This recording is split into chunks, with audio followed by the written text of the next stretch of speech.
1962, Manchester, Liverpool, that was the place. That was where the music was coming from and where everybody wanted to go to. John, so far, all British pop stars have not made a tremendous impact on the States. How do you think you're going to fare?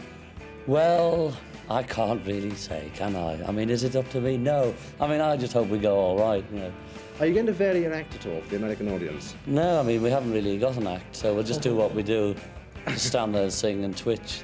There have been a number of stories in the press recently about you being under some nervous strain. Is there any truth in this? No. No truth whatsoever. I think because Paul had flu the other week and we had to cancel a show, they all seem to think we're cracking up, but we're not. When the Beatles exploded in the early 60s, they revolutionised pop music on television.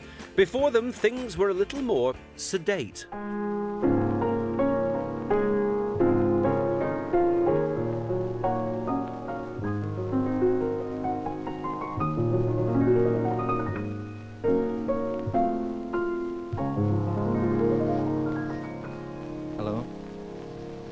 Let's start with a tune to remind Jean Singleton of Belvedere, Mayfield Avenue, Ingle, Preston of her holiday in Italy. Jean probably knew this tune as La Pensée, but Elizabeth Jolly and her mother of 6, Cynthia Road, Runcorn, request the same number, which is now known as Mandy. It's not inconceivable to imagine that viewers became bored with Russ, but this was the age of variety. Welcome to Chelsea at 9. Chelsea at 9 was a different sort of variety show. It wasn't like Sunday night at the London Palladium with the proscenium arch and that sort of thing. It featured people like Lonnie Donegan on the same bill as Maria Callas, and a lot of the very big American acts. Billie Holiday actually made her last appearance on Chelsea at 9, and she died a few weeks later.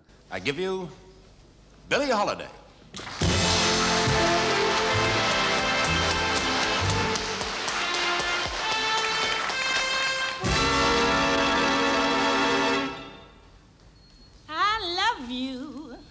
Poggy, take me. I was just in a privileged position with my mates to put on those bands that excited us.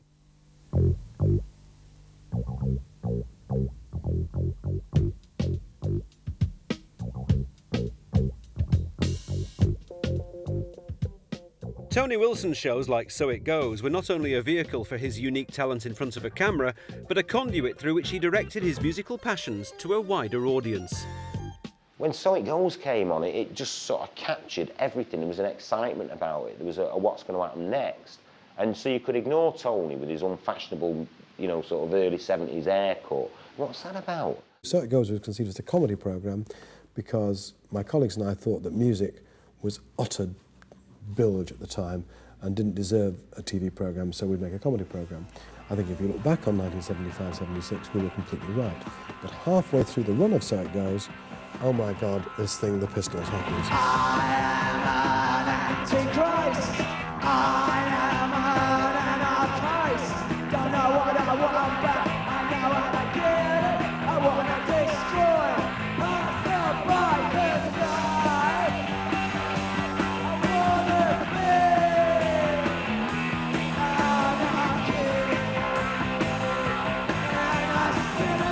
People don't remember what the North was like in the mid-70s. The North was derelict, distraught, spat out by history. You know, you'd had the Industrial Revolution, you know, and you'd sort of vaguely survived the 20th century, but now you've been left behind, just go and die somewhere in some grey back street. And in a way, because of that environment that the 70s in northern Britain was, and in particular Manchester, this thing called punk, which was all about being bored and angry and, you know, against this awful environment, it took root in Manchester in a very, very strong way. This one's a nice pop song called What Do I Get? 1, 2, 3, 4.